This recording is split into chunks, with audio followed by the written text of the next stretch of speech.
नमस्कार।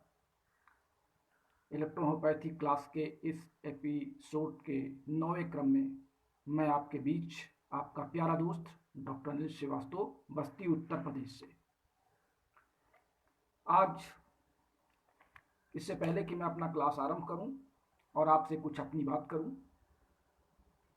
लॉकडाउन लागू होने के बावजूद कोरोना वायरस के संक्रमण से बढ़ने वाले रोगियों की संख्या लगातार देश में बढ़ रही है। एक चिकित्सक होने के नाते, एक इलेक्ट्रोहोम्योपैथ होने के नाते मैं भी इस से चिंतित हूं और लगातार मैं पुनः सरकार से भी आग्रह करूंगा, अपने साथियों से भी आग्रह करूंगा कि अपने क्षेत्र के दीनहीन दुखी रोगियों की सेवा में अपने आप को तत्पर रखें। देश को स्वस्थ रखना है तो कोरोना से हम सबको लड़ना होगा और इसे हराना होगा। इसका एकमात्र इलाज आप अपने घरों में रहें, अपने साफ सफाई का ध्यान रखें और निश्चित रूप से जब कोरोना वायरस का क्रम टूटेगा, लड़ी टूटेगी तो ये परास्त होगा।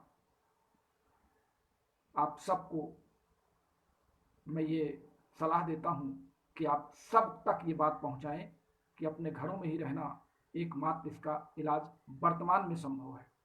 हम शरीर की इम्यूनिटी पावर को बढ़ा सकते हैं, लेकिन ये अब वैज्ञानिकों का भी मानना है और विभिन्न देशों की जो रिसर्च निकल के आ रहे हैं लगातार समाचार पत्रों में और टीवी में, कि ये वास्तव में वायरस है ही नहीं, ये मानव निर्मित वायरस है। और मानव निर्मित वायरस ठीक उसी प्रकार होता है कि जैसे हम कोई पुस्तक लिख दें और उसकी कोई काट तब तक ना हो जब तक कोई दूसरी पुस्तक ना लिखी जा सके।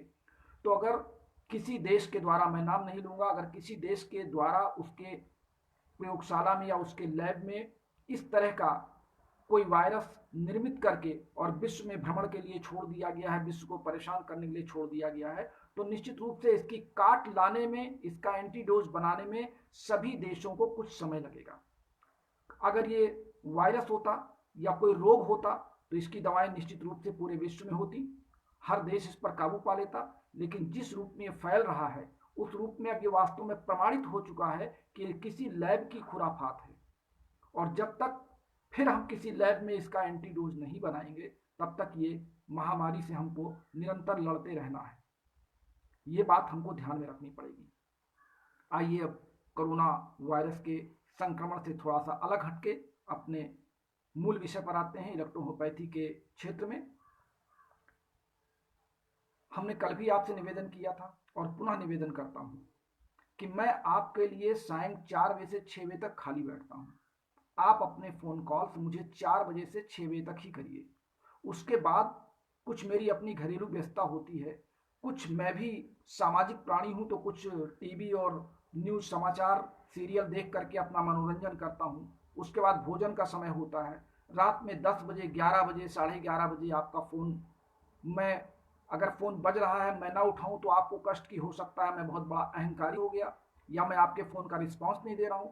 और फ़ोन उठाता हूं तो आप पहले हेलो हाय करते हैं, मुझे बधाई देते हैं, धन्यवाद देते हैं, मेरी सराहना करते हैं और इसके बाद कहते हैं सर अब कुछ पूछें। अब आप सोचें कि रात 11:30 बजे अगर आप पूरे दिन भर का वीडियो आप रात 11:30 बजे देख के मुझे बताना चाहते हैं तो मैं इसको कैसे मान लूं कि आप मेरे शुभचिंतक हैं।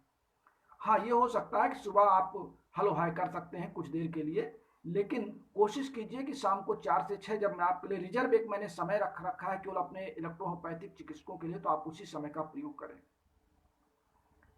कल हमारे एक साथी हैं बलरामपुर गोंडा से, हालांकि बलरामपुर अब जिला बन चुका है उत्तर प्रदेश का, उन्होंने अपने एक साथी की पोस्ट मेरे पास भेजी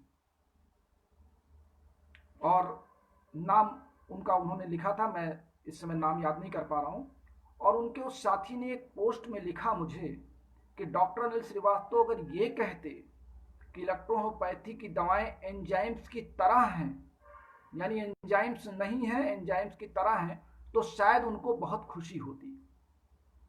उनका यह मानना है कि इलेक्ट्रोहोम्योपैथी की दवाएं केमिस्ट्री नहीं है, ये बायो एनर्जी है। ये उन्होंने लिखा है, अभी मैं इसकी व्याख्या करता हूं।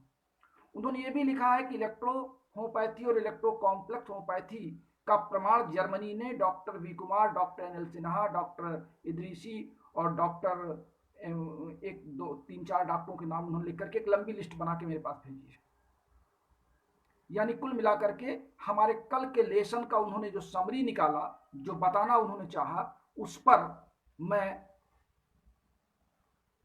इस बात की तो उनकी तारीफ करता हूं कि उन्होंने मेरे इस लेक्चर को सुना।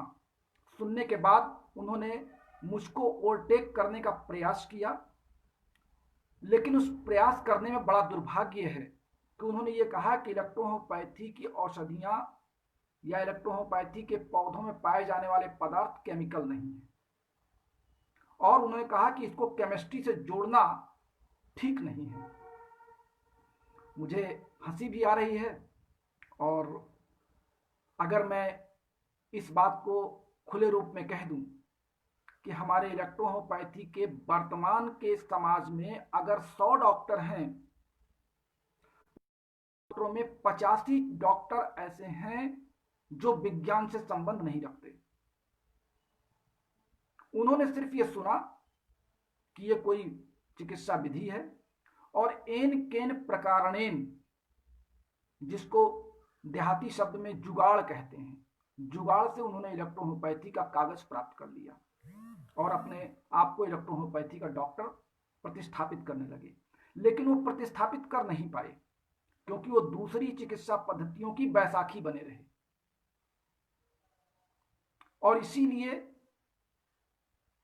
केंद्र सरकार, प्रदेश की सरकारें बहुत गंभीर हैं कि झोला छाप में जितने डॉक्टर पकड़े जाते हैं उनमें 85% डॉक्टर इलेक्ट्रोहोम्योपैथी के निकल आते हैं।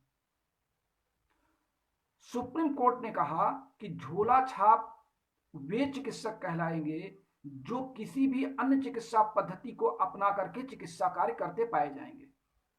यानी आयुर्वेद का डॉक्टर अगर एलोपैथी कर रहा है तो झोला छाप, एलोपैथ का आयुर्वेद कर रहा है तो झोला छाप, होम्योपैथ का आयुर्वेद कर रहा है तो झोला छाप। ठीक उसी प्रकार से इलेक्ट्रोहोम्योपैथी का डॉक्टर भी किसी दूसरी पैथी में पकड़ा जाता है तो झोला छाप में ही आएगा। अब झोला छाप शब्द आया कहां से? गांव गांव, पहले प्राचीन समय में गांव गांव घूम करके झोले में कुछ दवाइयां लेकर के, 2-4 दवाइयों का नाम अंग्रेजी के रट करके गांव गांव लोग घूम करके टैबलेट बांटते थे, इंजेक्शन लगा देते थे, रुपया कमा लेते थे, अपना परिवार जिला लेते थे, और उनका तीर तुक्का चल जाता था। रोगी कुछ ठीक हो जाते थे, कुछ नहीं ठीक होते थे तो बाद में उनको किसी अस्पताल में भेज देते थे।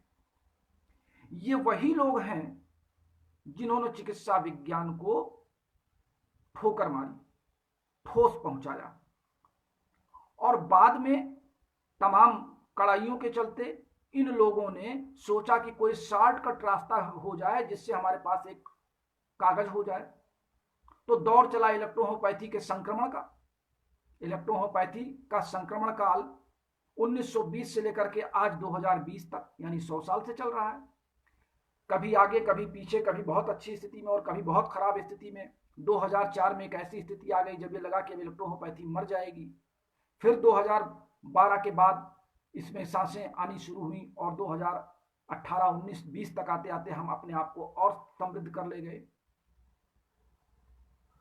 अब मुख्य बात पे आइए कि मैंने कहा कि वर्तमान इलेक्ट्रोहोम्योपैथी में 100 में से 85 डॉक्टर विज्ञान का संबंध नहीं रखते, और जो 15% विज्ञान के साथी हैं वो निश्चित रूप से विज्ञान के दृष्टिकोण से इलेक्ट्रोहोम्योपैथी को परखने, समझने और उसको कार्यान्वित करने में लगे हुए हैं।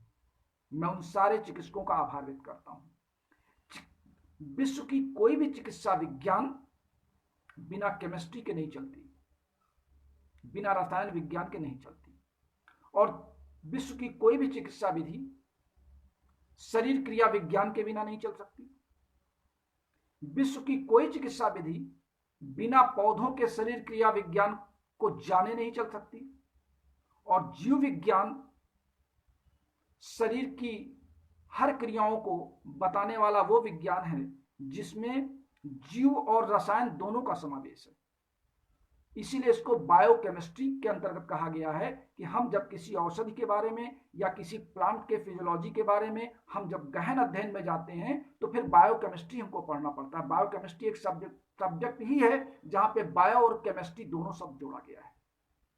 मैं अपने उन साथी भाई को पुनः बता दूं कि केमिस्ट्री को हम इलेक्ट्रोहोम्योपैथी के पौधों से अलग नहीं मान सकते। यानी कुल मिलाकर के केमिस्ट्री और बायोलॉजी का चोली दामन का साथ ही, मैंने अपने पिछले लेक्चर में भी कहा था। आज जब मैं इस बात की चर्चा करता हूं, हमारे उस साथी ने कहा कि ये इलेक्ट्रोहोम्योपैथी की औषधियां एंजाइम्स की तरह कह देते, एंजाइम्स ना कहते तो बात बन जाती। मैं समझता हूं कि ये उनकी बात नहीं है। इस तरह के सलाह मुझे कम से कम पिछले 5 वर्षों से 10 से 20 लोगों ने दिया है कि आप इसको इस तरह कहिए, आपकी बात सही है कुछ हद तक, लेकिन आप इसको ये कहिए। अब मुझे बताइए आप, मैं एक कुत्ता बैठा है, बड़ा सुंदर कुत्ता बैठा है, और मैं उस कुत्ते को देख के कहूं कि ये बिल्कुल शेर की तरह लग रहा है, यानी मैं कुत्ते को कुत्ता ना कहूं, शेर को शेर ना कहूं, या एक छोटा सा मैंने खरगोश देखा और कह दिया ये तो हिरन की तरह लग रहा है, और अगर काश उस खरगोश की गतिविधियां हिरन की तरह ना निकली तो, यानी हम ये कह दें कि ये एंजाइम्स की तरह है, एंजाइम्स नहीं है। चलिए मैंने मान लिया 2 मिनट के लिए, मेरा नंबर उस साथी तक आप पहुंचा दें, उन्होंने मेरा नंबर मांगा था और मैं फिर से बोल दे रहा हूं, अगर वो सुन रहे हो तो नोट कर लें, 97 93 25 23 55 पे आप शाम को 4 बजे से 6 बजे के बीच मुझसे संपर्क करिए। तो मैं जानना चाहूंगा कि आप एंजाइम्स के बारे में क्या जानते हैं और कैसे आप तरह और एंजाइम्स को अलग अलग उसको डिवाइड कर रहे हैं। आप एक तरफ कह रहे हैं कि ये बायो एनर्जी है, सूर्य यानी पौधों की ऊर्जा है जो हम औषधि के रूप में प्राप्त कर रहे हैं। अब ऊर्जा, अगर दवा हमारी ऊर्जा है तो ऊर्जा तो जाके कोशिकाओं को शक्ति प्रदान करेगी, और ऊर्जा अगर ज्यादा हो गई तो उसको कहीं ना कहीं से निकलना है। आप अच्छी तरह जानते हैं, जब आपके शरीर में विटामिन की कमी से रोग होते हैं, लेकिन विटामिन की अधिकता से रोग नहीं होते, ध्यान रखिएगा। जब आप कोई दवा खा लेते हैं किसी चिकित्सा पद्धति की, तो दवा में अगर दवा काम से ज्यादा हो गई या दवा कहीं एग्रेवेशन कर गई तो आपको फोड़े, फिंसी, छाले, मुंह में छाले पड़ जाते हैं। मैंने कल भी कहा था कि इलेक्ट्रोहोम्योपैथी की औषधियां गंध रहित, स्वाद रहित, हानि रहित हैं। मैं फिर दोहरा रहा हूं, ये गंध रहित, स्वाद रहित, हानि रहित हैं। इलेक्ट्रोहोम्योपैथी की औषधियों को अगर हम ऊर्जा मानते, मैं तो ये इस बात को स्वीकार करता हूं कि सूर्य की ऊर्जा पौधों में आई, पौधों की ऊर्जा हम भोज्य पदार्थों के रूप में लेते हैं, भोज्य पदार्थों से बनने वाले हमारे energic product, vitamin, carbohydrate, fat,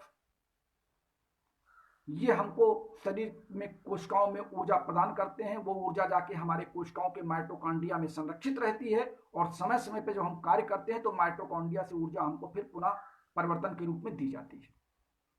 पौधे प्रकाश संश्लेषण के माध्यम से, फोटोसिंथेसिस के माध्यम से, सूर्य के किरणों के फोटान पर अपक्रिया करके क्लोरोफिल में अपनी ऊर्जा बनाते हैं जो भोजन के रूप में एकत्र रहती है। ये बात पूरा विज्ञान मानता है। लेकिन पौधों के भोजन बनाने में जो रासायनिक यौगिक कार्य करते हैं, जो रासायनिक तत्व कार्य करते हैं, वो रसायन है, केमिस्ट्री है। केमिस्ट्री विज्ञान से हम सारे रिएक्शन निकाल रहे हैं। हमारे शरीर में जितनी भी फिजियोलॉजिकल एक्शन हो रहे हैं उन सब में रासायनिक तत्वों का समायोजन है, रासायनिक यौगिकों का आपसी क्रिया है, और उस पर हम कार्य कर रहे हैं। तो हम ये कैसे नकार सकते हैं कि इलेक्ट्रोहोम्योपैथी की औषधियां रसायन से संबंध नहीं रखती? पूर्ण रूप से ये रसायन और जीव का आपस का समावेश है। अब आइए एंजाइम्स। तरह, हम तरह शब्द का इस्तेमाल करते हैं, इसका मतलब कि अभी हमको ये खोजना होगा कि औषधियां क्या हैं, और अभी तक हम ये जान नहीं पाए, हम कंफ्यूजन में है कि ये एंजाइम्स की तरह है कि क्या है क्या नहीं है।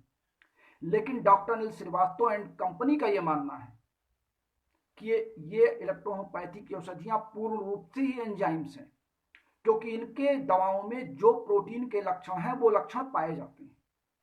इनमें नाइट्रोजन, कार्बन, हाइड्रोजन, ऑक्सीजन के संयुक्त बनने से प्रोटीन, न्यूक्लियोप्रोटीन, एमिनो एसिड के लक्षण जब जीव आरंभ हुआ था, जब वायरस बना था, तब से विद्यमान है।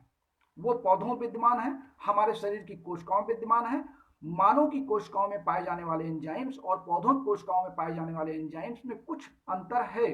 जब हम और एंजाइम्स की प्रक्रिया ही ऐसी है जो शरीर में त्वरित गति से 1/300 सेकंड के पहले कार्य करके अपने कार्य का संपादन कर लेती है। दूसरी तरफ जब हम ये मानते हैं कि हमारे शरीर में इलेक्ट्रो शब्द का अर्थ है पौधों के एंजाइम्स की इलेक्ट्रॉनिक गतियों के आधार पर इलेक्ट्रो शब्द है, और होम्यो शब्द होम्योस्टेटिस अर्थात शरीर के सभी अंगों का समस्थापन में बना रहना, तो उन पौधों में ऐसी कोई गतिविधि या ऐसा कोई यौगिक नहीं निकल के सामने आता जो एंजाइम्स के अतिरिक्त कार्य दिखा रहा हो। यह बात प्रमाणिक तौर पर सत्य है कि एंजाइम्स जाकर के हमारे शरीर की कोशिका स्तर तक, मैंने जब पहले दूसरे दिन का क्लास किया था तो मैंने आपको कोशिका स्तर तक, टिश्यू फ्लूइड तक जाकर के कार्य करने की तरीके को बताया था। हो सकता है हमारे इन साथी ने इस बात को ना सुना हो। आज हम इस बात को भी क्लियर कर दें कि बहुत से लोग कहते हैं कि इलेक्ट्रोहोम्योपैथी की औषधियां आर्ट फोर्स हैं। आर्ट फोर्स, आदि शक्ति। आर्ट फोर्स एक है। 2300 वर्ष पूर्व आर्ट फोर्स की खोज की गई थी और रिकन बैकिन के लेटर में ऑड एंड मैग्नेटिज्म, ये उन्होंने अपने आर्ट फोर्स की थ्योरी में लिखा था। उसके अनुसार आर्ट फोर्स दो प्रकार के हैं। आर्ट फोर्स का प्रभाव केवल सेंसिटिव व्यक्तियों पर होता है और आर्ट फोर्स में अन्य स्रोतों में जीवित पदार्थ जैसे पौधा भी है। इलेक्ट्रोहोम्योपैथी पौधों की दवाएं दो नहीं हो सकती। प्रत्येक दवा कई पौधों के प्रयोग से बनाई जाती है। इलेक्ट्रोहोम्योपैथी की दवा सभी व्यक्तियों पर समान रूप से प्रभावकारी है और इलेक्ट्रोहोम्योपैथी की दवा हर सूरत में निर्जीव पौधों के अंश से नहीं बन सकती। इसलिए इलेक्ट्रोहोम्योपैथी की दवा को आर्ट फोर्स कहना गलत है। इलेक्ट्रोहोम्योपैथी की दवा में या उसको उपयोग होने में वाले पौधों में आर्ट फोर्स के होने का कोई भी वैज्ञानिक प्रमाण नहीं मिलता। ये डॉक्टर रमाशंकर जी ने अपने इस पुस्तक में लिखा है। रिकन वर्ज का उन्होंने थ्योरी और उनके सिद्धांत का इस पे कोटेड किया है और कोटेड करने के बाद इस बात को हम लोगों को अच्छी तरह बताया, समझाया। और बायोकेमिस्ट्री की ये किताबें जो मैं लेकर के यहाँ बैठा हूँ, ये मोटी मोटी किताबें जिनको आप मैं दिखा रहा हूँ, ये शायद हमारे वो साथी नहीं समझ पा रहे हैं जो ये कह रहे हैं कि इलेक्ट्रोहोम्योपैथी को केमिस्ट्री से नहीं देखा जा सकता। बिना केमिस्ट्री के किसी चिकित्सा विज्ञान की कल्पना की जा सकती है क्या? बिना किसी रसायन के, किसी यौगिक के आगे कोई क्रिया की कल्पना की जा सकती है क्या? मैं समझता हूं कि अगर उनके दिमाग में इस तरह की बात आ रही है। अब दूसरी चीज वो ये कहते हैं कि जैव ऊर्जा है। ऊर्जा न तो बनती है, न बनाई जाती है, न नष्ट होती है। हम ऊर्जा के रूप को परिवर्तन करते हैं और ऊर्जा अगर हमारे शरीर में आई है तो रासायनिक पदार्थों के रूप में जो ऊर्जा हमारे शरीर में विद्यमान हो, कोशिकाओं में जाकर के रासायनिक क्रिया करती है। क्रिया के फलस्वरूप हमको ऊर्जा रिलीज होती तो हम कार्य करते हैं।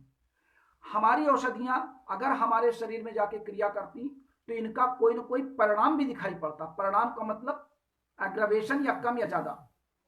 लेकिन हम बार बार ये कहते हैं कि इलेक्ट्रोहोम्योपैथी की औषधियां हानि रहित हैं। ये हमारे शरीर में किसी प्रकार का नुकसान नहीं पहुंचाती, क्योंकि एंजाइम्स की प्रकृति यही है कि यदि उसकी आवश्यकता है तो वो कार्य करेगा, यदि उसकी आवश्यकता नहीं है तो वो सबसाइड कर जाएगा। इससे अधिक प्रमाण अभी मैं, चूंकि क्लास मेरा एक निश्चित समय का है और बार बार इंटरनेट की कमी से हमारा डिस्टर्बेंस भी रहता है, मैं अपने उस साथी को सिर्फ इतने आश्वस्त करना चाहता हूं कि मैं आज भी इस बात पर अडिग हूं कि इलेक्ट्रोहोम्योपैथी की औषधियां एंजाइम्स के रूप में हमारे शरीर में प्रवेश करती हैं, एंजाइम्स की तरह नहीं। मैं इस बात को कतई मानने के लिए तैयार नहीं हूं। अगर मुझे कभी किसी मंच पर अवसर मिलेगा तो मैं अपने सभी प्रमाणों के साथ वहां पर आपको इस बात को समझाने का प्रयास भी करूंगा। अब आइए, इलेक्ट्रोहोम्योपैथी की चिकित्सा के बारे में कुछ भ्रम ज्यादा है। मैं आज कुछ भ्रम को पढ़ करके आपको सुनाता हूं और उसका विश्लेषण भी करता जाता हूं। आज का पाठ मेरा इलेक्ट्रोहोम्योपैथी के बारे में कुछ भ्रमों पर है। डॉक्टर रमाशंकर जी ने 3 जुलाई 1982 को लिखा था कि इलेक्ट्रोहोम्योपैथी क्या है। उन्होंने लिखा अपने लेख में कि इलेक्ट्रोहोम्योपैथी एक पूर्ण स्वतंत्र चिकित्सा पद्धति है जिसकी स्थापना 1865 में इटली के निवासी काउंट सीजरमैटी ने किया था। सभी चिकित्सा पद्धतियों के तुलनात्मक अध्ययन से जहां अन्य चिकित्सा पद्धतियों में परिणाम दिखाई पड़ते हैं, वहां इलेक्ट्रोहोम्योपैथी में परिणाम दिखाई देते हैं। वहां इलेक्ट्रोहोम्योपैथी के परिणाम हमको बहुत ही रोग को ठीक करने के रूप में दिखाई पड़ते हैं। चिकित्सा जगत में इलेक्ट्रोहोम्योपैथी एक क्रांति के रूप में उन्होंने कुछ भ्रमों का निवारण किया, जहां पर उन्होंने कहा कि इलेक्ट्रोहोम्योपैथी और इलेक्ट्रो कॉम्प्लेक्स होम्योपैथी एक ही चिकित्सा के क्या दो नाम हैं। लोगों ने उनसे पूछा था तो उन्होंने इस बात को नकारा। उन्होंने कहा नो, बिल्कुल नहीं। इलेक्ट्रोहोम्योपैथी नाम और इतिहास, वस्तु और विषय, इन तीनों के आधार पे इलेक्ट्रोहोम्योपैथी और इलेक्ट्रो कॉम्प्लेक्स होम्योपैथी ये दो अलग अलग चीजें हैं। हमारे जिस साथी ने जर्मनी का लेटर की बात की, जर्मनी वालों ने स्वयं इस बात का विश्लेषण नहीं किया होगा कि इलेक्ट्रो कॉम्प्लेक्स और इलेक्ट्रो होम्योपैथी में अंतर क्या है। उन्होंने ये देखा होगा कि इलेक्ट्रो शब्द इसमें लगा, इलेक्ट्रो इसमें लिखा है, इस नाते वो पछड़े पढ़ने का उन्होंने जोखिम नहीं उठाया। और उन्होंने किसी ने आरटीआई से मांगा होगा, किसी ने पद से मांगा होगा, उसमें उन्होंने लिख करके एक लेटर दे दिया। क्योंकि उनको उनके यहाँ से दवाएं बेची जा रही थी, उनके यहाँ दवाएं चल रही थी। इटली से कोई दवाएं आ नहीं रही थी उस समय। जर्मनी से जो दवाओं की सप्लाई की जा रही थी वो इलेक्ट्रो कॉम्प्लेक्स होम्योपैथी की थी, और इलेक्ट्रो होम्योपैथी की दवाओं को इलेक्ट्रो होम्योपैथी बता करके जर्मनी वालों को बेचना उनकी मजबूरी बन चुकी थी उस समय। और भारत में जो लोग ला रहे थे उनको भी उसी से दवा करने की उनकी मजबूरी बन चुकी थी। इस नाते इलेक्ट्रो कॉम्प्लेक्स और इलेक्ट्रो होम्योपैथी ये दोनों दो अलग अलग विधाएं हैं। इलेक्ट्रिसिटीज और होम्योपैथी, कुछ लोगों को यह विश्वास होता है कि होम्योपैथी में इलेक्ट्रिसिटीज को जोड़ करके इन्होंने इलेक्ट्रो होम्योपैथी का नाम दे दिया। जैसा मैंने पहले भी कहा था, आज भी कहा था, यह भ्रम समाप्त हो चुका है। इलेक्ट्रिसिटीज से हमने इलेक्ट्रिसिटीज अर्थात इलेक्ट्रो होम्योपैथी के औषधियों में जो इलेक्ट्रिसिटीज के इलेक्ट्रॉनिक मूवमेंट है उससे हमने इलेक्ट्रो शब्द लिया, और होम्योस्टेटिस से हमने होम्यो शब्द लिया है। इस नाते ये सवाल भी समाप्त है। तीसरा सवाल था, क्या इलेक्ट्रो होम्योपैथी एक विज्ञान है? ये बार बार सवाल होता है कि ये विज्ञान है कि नहीं है। रमाशंकर जी ने लिखा, हाँ ये एक विज्ञान है। इलेक्ट्रो होम्योपैथी में रोग के सिद्धांत का आधुनिक विज्ञान द्वारा समर्थन पाया जाता है। इलेक्ट्रो होम्योपैथी के अन्य अंग जैसे चिकित्सा का सिद्धांत अर्थात विज्ञान ही हो सकता है। इसलिए इलेक्ट्रो होम्योपैथी को वैज्ञानिक समीक्षा के आधार पर कहा जा सकता है कि चूंकि ये अंगवार मेडिसिन बनाई गई हैं और अंगवार इनके फिजियोलॉजिकल रिएक्शन के आधार पर इनके कार्यों का अवलोकन किया गया है, इस लिहाजा इस नाते कहा जा सकता है कि इलेक्ट्रो होम्योपैथी एक पूर्ण चिकित्सा विज्ञान है। इलेक्ट्रो होम्योपैथी में रोग एक है, अन्य चिकित्सा पद्धतियों में रोग अनेक हैं और लक्षण अनेक हैं। कोई चिकित्सा पद्धति रोगों के आधार पर निदान कर रही है, कोई चिकित्सा पद्धति लक्षणों के आधार पर निदान कर रही है, कोई चिकित्सा पद्धति पित्त कफ वात के आधार पर निदान कर रही है। लेकिन हम केवल एक बात पर निदान कर रहे हैं कि हमारे शरीर के किसी भी अंग में किन्हीं कारणों से लिम्फ और ब्लड में होने वाला कोई भी अस्थायी परिवर्तन अगर है तो हम उसी को रोग मान करके उसके अस्थायी परिवर्तन को दूर करके हम उसको सामंजस्य में ला देते हैं, समस्थापन में ले देते हैं और रोग दूर हो जाता है। और फिर अगर रोग एक न होता, ये औषधियां अंगवार विभाजित न होती, तो आज 150 वर्षों के बाद इलेक्ट्रो होम्योपैथी की औषधियों को भी कम से कम 1000 गुना बढ़ जाना चाहिए था। लेकिन आज तक ये बढ़ी इसलिए नहीं कि हमको आवश्यकता ही नहीं लगी। हम जब किसी रोगी की शिकायत को सुन के उसको अंगवार मेडिसिन का सिलेक्शन करके देते चले आ रहे हैं। आज तक सारे चिकित्सक सिर्फ इस बात पे कार्य कर रहे हैं कि इतनी ही औषधियां हैं। जितनी लेबोरेटरी इलेक्ट्रो होम्योपैथी के नाम पे दवा बना रही हैं, चाहे वो हिमाचल की हैं, चाहे महाराष्ट्र की हैं, चाहे उत्तर प्रदेश की हैं, चाहे गुजरात की हैं, चाहे वो मध्य प्रदेश की हैं, सभी इलेक्ट्रो होम्योपैथी की औषधियां बनाने वाले जितने अनुसंधान अपने आप को कहते हैं, रिसर्च सेंटर कहते हैं, उन लोगों ने औषधियों की संख्या आज तक बढ़ाई घटाई क्यों नहीं? कुछ कम पे भी अपनी दवाएं बना सकते थे। क्या आवश्यकता थी उनको 32 औषधियों को बनाने की? अभी एक सज्जन का मेरे पास कल फोन आया, संयोगवश आपसे चर्चा में ये बड़ा रोचक विषय हो गया। उन्होंने कहा कि सर मैंने आपका लेक्चर सुन करके उनसे 32 औषधियों की मांग की, तो उन्होंने मुझको 12 औषधियां दिया, कहा कि यही 12 औषधियां लेकर के आप प्रैक्टिस कर लीजिए, इसी में सारे औषधियों का समावेश है। अब आप बताइए, उन्होंने उन चिकित्सक का नाम नहीं बताया, कोई मध्य प्रदेश के ही थे। अब 12 औषधियों से हम 12 अंगों तक तो पहुंच सकते हैं, लेकिन शेष अंग को कैसे पहुंचाएंगे, या और कॉम्बिनेशन हमको बनाना है, कंपाउंड मेडिसिन तैयार करना, हम कैसे बनाएंगे। तो ये जो नए प्रयोग हो रहे हैं, उन्होंने तो दवाएं घटा करके दे दिया, लेकिन क्या आज तक किसी चिकित्सा पद्धति में इस बात कही गई कि हम पूर्ण रूप से रोग समाप्त करते हैं? शायद नहीं। हम इलेक्ट्रोहोम्योपैथी में अंगों की कार्य विधि में सामंजस्य स्थापित करते हैं, क्योंकि रोग होता ही इसीलिए है कि हमारे अंगों में सामंजस्य हो जाता है। हम रात में खाना खा के सोए और सुबह हमको उठने में हमारे पेट में गैस बन रही है, खट्टी डकारें आ रही हैं, पेट साफ नहीं हो रहा है। रात भर हमने जब खाना खाया तब तक हम ठीक थे, और रात में सोने के बाद हमारे शरीर में अनियमितता हुई, पाचन क्रिया में गड़बड़ी हुई, पाचन क्रिया में जो पाचक एंजाइम्स पहुंचने चाहिए थे किन्हीं कारणों से वो डिस्टर्ब हुए। तो पाचन क्रियाओं के को एंजाइम पहुंचाने के लिए जिन कोशिकाओं से जिन ऊतकों का योगदान था, वहां पे जो रक्त और ब्लड, लिम्फ और ब्लड की जो सक्रियता वहां उन अंगों में होनी चाहिए थी, किन्हीं कारणों से डिस्टर्ब हुई। चाहे वो आपके सोने में डिस्टर्ब हुआ, या आपके रात में जागने में हुआ, या अत्यधिक वर्कलोड में हुआ, किन्हीं कारणों से उन कोशिकाओं में ब्लड सर्कुलेशन या लिम्फ का सर्कुलेशन प्रॉपर नहीं रहा। सुबह हम अपने आप को रोगी पाते हैं, हम चिकित्सक के शरण में चले जाते हैं। चिकित्सक, हर चिकित्सा पद्धति का चिकित्सक अपने अपने हिसाब से उसका निदान कर देता है। हम भी अपने हिसाब से निदान करते हैं। हम उन अंगों को तलाश लेते हैं एक चिकित्सक होकर के, और उन अंगों की औषधियां तत्काल देते हैं और आप ठीक हो जाते हैं। हमारी औषधियां बार बार एंजाइम सिद्धांत पे कार्य करती हैं, बार बार। और अगर ये ऑड फोर्स होता, जिसको ऑड फोर्स आप मानते हो, तो 114 पौधों से हम दवाई बनाते हैं, तो फिर 114 प्रकार के ऑड फोर्स होने चाहिए थे, क्योंकि ऑड फोर्स तो एक ही प्रकार का होता है, और हम 114 पौधे उठा करके दवा बनाते हैं। तो यहां पर भी हम ऑड फोर्स को नकार सकते हैं कि क्या ऑड फोर्स इतने प्रकार के होते हैं कि हम जितने प्रकार के थे उतने प्रकार के हमारे शरीर में काम करेंगे। इसीलिए विज्ञान ने ऑड फोर्स को मान्यता नहीं प्रदान की, क्योंकि विज्ञान केमिकल एनालिसिस पर आधारित है, जीव विज्ञान केमिकल एनालिसिस पर आधारित है और फिजियोलॉजिकल रिएक्शन पर आधारित है।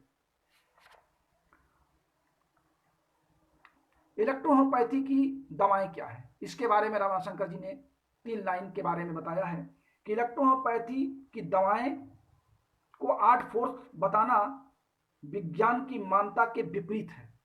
विज्ञान होने के कारण इलेक्ट्रोहोम्योपैथी भी ऑड फोर्स की मान्यता को नहीं मान सकता।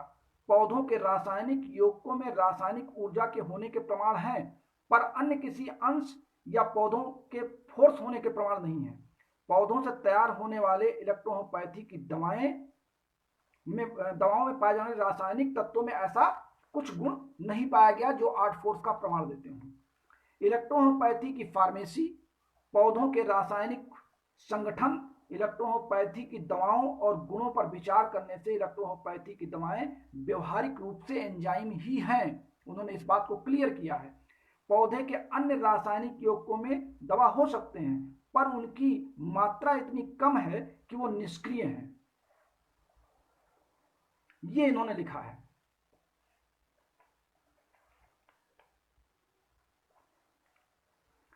एक चर्चा और होती है पॉजिटिव और नेगेटिव की, कि हमको पॉजिटिव में कौन सी दवा देनी चाहिए, नेगेटिव हो तो कौन सी दवा देनी चाहिए।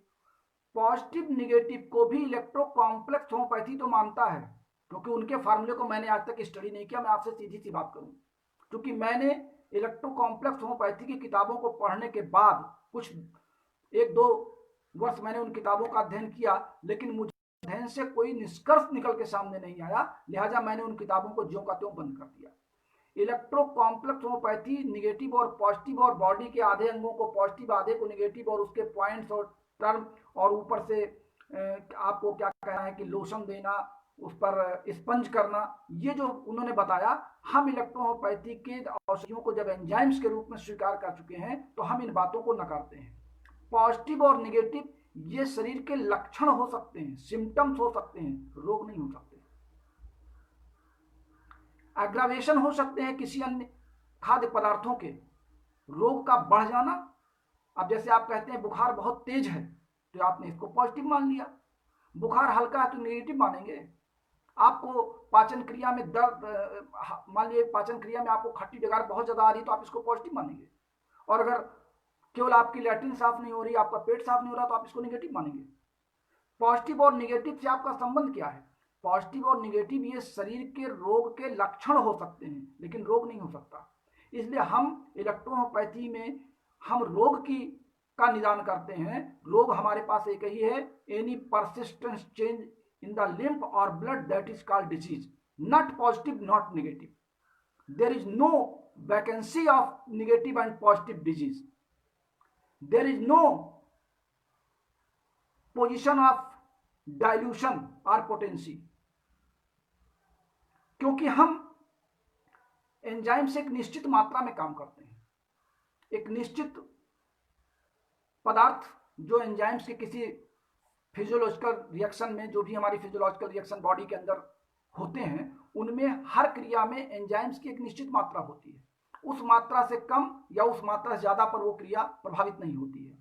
अगर हम पोटेंसीज बनाते जाएंगे, डाइल्यूशन बनाते जाएंगे अन्य चिकित्सा पद्धतियों के अनुरूप उनकी नकल करके, तो हमारे एंजाइम सुप्रीत औषधि की मात्रा कम होती चली जाएगी।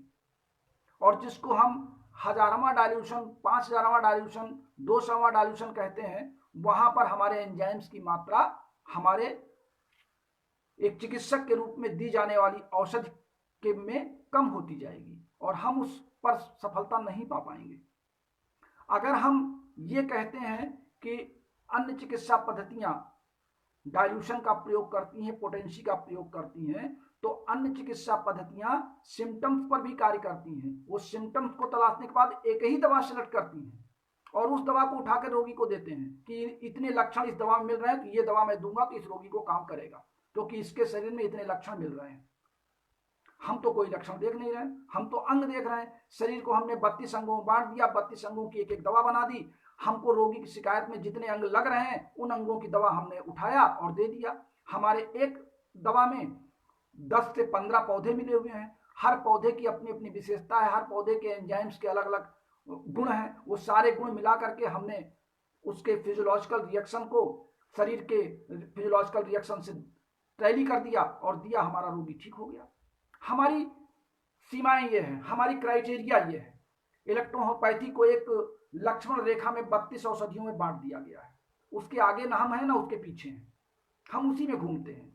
हमारे पास ना लक्षण है, ना रोग है, ना पॉजिटिव है, ना नेगेटिव है। अगर हम पॉजिटिव निगेटिव के चक्कर में आज भी फंसे रह जाएंगे तो इलेक्ट्रोहोम्योपैथी के चिकित्सक बनने में अभी भी हमको 100 साल लग जाएगा। ये मेरा दावा है आपको। आज मैं 36 वर्षों से मैं किसी भी पॉजिटिव और निगेटिव शब्द का प्रयोग नहीं जानता, मैं किसी भी डाइल्यूशन पोटेंसी का प्रयोग नहीं जानता। मैं सिर्फ 32 औषधियां जानता हूं, 32 अंग जानता हूं और शरीर क्रिया विज्ञान जानता हूं और पौध क्रिया विज्ञान जानता हूं। इन्हीं चारों का समावेश करके मैं उस पौध एंजाइम्स के रूप में औषधियों का प्रयोग करता हूं और अपने रोगी को देता हूं। मेरे वो चिकित्सक इस बात के प्रमाण है जो मुझसे फोन द्वारा अपने रोगियों की औषधियों को पूछते हैं और मैं उनको फार्मूले बताता हूं। वो फार्मूले वो प्रयोग करते हैं और बाद में मुझे रिस्पांस देते हैं कि सर आपका फार्मूला बहुत अच्छा था। रोगी हमसे 500 किलोमीटर दूर बैठा है, चिकित्सक उसके सामने है, वो मुझसे फोन पर पूछते हैं रोगी की शिकायत। हमको जब वो रोग कहते हैं सर इसको ये रोग हो गया, तो मैं कहता हूं मुझे ये मत बताइए, मैं बहुत ही छोटा डॉक्टर हूं, बहुत ही अनपढ़ गंवार डॉक्टर हूं, मुझे रोग का नाम और उसकी डिफिनीशन नहीं आती। मैं सिर्फ एक ही रोग जानता हूं। हाँ, आप रोगी की शिकायत हमसे बताइए कि उसको क्या क्या तकलीफ हो रही है वर्तमान में। उस तकलीफ को सुनते हुए मैं उनको दवा सिलेक्ट करके बता देता हूं। हमारे एक स्टेट में, नाम नहीं लूंगा, उन्होंने ऑनलाइन इलेक्ट्रोहोम्योपैथी के औषधि को बताने का एक प्रक्रम चलाया था कुछ दिन पहले कि चिकित्सक अपने रोगी की हमारे पास शिकायत भेजें और मैं ऑनलाइन उनको तत्काल दवा बताऊंगा, मेरे खाते में इतना रुपया डाल दें और इतना मैं उनके बाद वापस भेज दूंगा। बड़ा अच्छा बिजनेस है इलेक्ट्रोहोपैथी में। रोगी को लाभ हो या न लाभ हो, आपको उससे कोई लेना देना नहीं है। आपने कहा 1500 रुपये मेरे खाते में भेजिए, मैं आपको इधर से वापस कर दूंगा 600 रुपया, और दवाएं उन्होंने आपके लैपटॉप पे भेज दिया। आपने रोगी को दिखाया, देखिए मैंने कंप्यूटर से आप अपने विशेषज्ञ दवा पूछी, देखिए कंप्यूटर से निकल के ये दवा आ गई। रोगी को आपने साइकोलॉजिकल ट्रीटमेंट पहले दे दिया बिना पेटेंट मेडिसिन के, क्योंकि उसको कंप्यूटर दिखा दिया कि देखिए ये दवाएं निकल के आ रही हैं। आधुनिक विज्ञान में लैपटॉप, कंप्यूटर, मोबाइल, टैबलेट का जमाना है। रोगी को हम किस तरह फंसा ले जाएं अपने जाल में, ये तो एक अपनी ट्रिक है, अपनी चालबाजी है। लेकिन जो साथी मुझसे फोन पर दवा पूछ लेते हैं, जरा उनसे पूछिए कि क्या मैं कभी ये भी कहता हूं कि मुझे 2 पैसा मेरे खाते में डाल दीजिए? या जितने दिन से मैं आपको क्लास पढ़ा रहा हूं, कभी मैंने आपसे ये कहा कि आप मेरे मोबाइल फोन का नेट ही चार्ज कर दीजिए, नेट बैठ रहा है? ये आपकी लगन, आपकी श्रद्धा बताती है कि आप इलेक्ट्रोहोपैथी के प्रति कितने दीवाने हैं। इलेक्ट्रोहोपैथी से अब आजकल के डॉक्टर्स, मैं ये जरूर कहता हूं कि आप अन्य चिकित्सा पद्धतियों के डॉक्टर के समदृश्य अपने आप को स्थापित करिए। किस बात में कहता हूं? पहनावे ओढ़ावे में, बातचीत के क्रम में, अनुशासन और नियम में, बैठने और उठने के तरीके में, क्लिनिक के साज सजावट के क्रम में। लेकिन मैं ये नहीं कहता कि आप इलेक्ट्रोहोपैथी के कुर्सी बैठ करके एलोपैथी की तरह झाड़ फन्नूस दिखाएं। आप अपने उसी क्लिनिक में जो है तमाम तरह की मशीनें लगा लें, तमाम तरह के जांच के लैब बना लें, और आप कहें मैं इलेक्ट्रोहोपैथी में इतना रिसर्च करने के बाद तब दवाएं देता हूं। मेरे भाई, इलेक्ट्रोहोपैथी में न तो जांच की जरूरत है, न तो किसी तरीके के टेस्ट की आवश्यकता है। आपको सिर्फ और सिर्फ आपको शरीर क्रिया विज्ञान, पौध विज्ञान और 32 अंगों के अनुसार 32 औषधियों के जानने की आवश्यकता है। बाकी आप दिखावे के लिए कुछ भी करें, लेकिन जो असली चीज है, मैं फिर वहीं पर जमा हूं कि जब तक आप अपने इन औषधियों को एंजाइम्स के रूप में अंतरात्मा से स्वीकार नहीं करेंगे, और जब तक आप अंगवार इन अंगों की मेडिसिन का सही चुनाव करना नहीं जानेंगे, तब तक आप बहुत रुपया कमा रहे हो। लेकिन मेरा दावा है कि अगर आप इलेक्ट्रोहोपैथी से रोगी ठीक नहीं कर पा रहे हैं, तो मेरे भाई, न तो दवाओं में कमी है, न दवा बनाने वाले में कमी है, कमी आपके सोच समझ और आपके प्रैक्टिस में है। कृपया आप उसको सुधारें। इलेक्ट्रोहोपैथी के औषधियों के बारे में रमाशंकर जी ने फिर लिखा है आगे कि इलेक्ट्रोहोपैथी की दवाएं रंग, गंध और स्वाद रहित हैं। इलेक्ट्रिसिटीज का प्रभाव अंगों के कार्यों पर है। चीनी की गोली के रूप में पाए जाने वाली दवाएं हानि रहित हैं, क्योंकि पहले ग्लोब्यूल्स में भी 20 नंबर के ग्लोब्यूल्स में हम लोग दवाएं बनाते थे, अब तो डिस्टिल वाटर का क्रम चल गया है। और ये आदमी के भौतिक रासायनिक अपक्रियाओं में कोई प्रतिक्रिया नहीं करती, कोई रिएक्शन नहीं करती। इलेक्ट्रोहोपैथी की औषधियां कोई एग्रावेशन नहीं करती। हम इलेक्ट्रोहोपैथी की कोई भी दवा, मैं दावे के साथ आज पुनः कहता हूं, अगर मैं इलेक्ट्रोहोपैथी का विशुद्ध चिकित्सक हूं, तो 32 औषधियों में से अगर मुझे इस समय किसी औषध की आवश्यकता मेरे शरीर के किसी भौतिक रासायनिक क्रिया में नहीं है, या मेरे किसी अंग को नहीं है, तो आप जो शीशी दावा करें, मैं उसी शीशी को पूरा 100 ml पी जाऊंगा आपके सामने, और मुझे कोई नुकसान नहीं होगा। और अगर नुकसान हुआ, अगर कोई एग्रावेशन दिखाई पड़ा, या कोई कमी दिखाई पड़ी, या हमको किसी चिकित्सक के शरण में जाना पड़ा, तो ये निश्चित मान लीजिए कि उस दवा बनाने वाले में और दवा बनाने वाली कंपनी ने इलेक्ट्रोहोपैथी की औषधि हमको नहीं दिया है, उसने निश्चित रूप से उसमें कुछ मिलाया है। ये बिल्कुल 110% सही है, क्योंकि इलेक्ट्रोहोपैथी की औषधियां रंगहीन, गंधहीन और स्वाद रहित है, और पूर्ण रूप से हानि रहित है। ये बिल्कुल क्लियर, ट्रांसपेरेंट होती है, इस पार से उस पार आप देख सकते हैं। और अगर कोई कलर आपको दिखा रहा है कि इसका रंग ये होता है, इस पौधे का रंग होता है, तो निश्चित रूप से इलेक्ट्रोहोपैथी के नाम पे खिलवाड़ कर रहा है। आज के इस क्लास को मैं यहीं समाप्त करता हूं, चूंकि लाइट चली गई है, अतः मैं आप सबसे विदा लेता हूं। नमस्कार। कल इसी के आगे मैं आपसे फिर मिलूंगा। बहुत बहुत आप सबका धन्यवाद।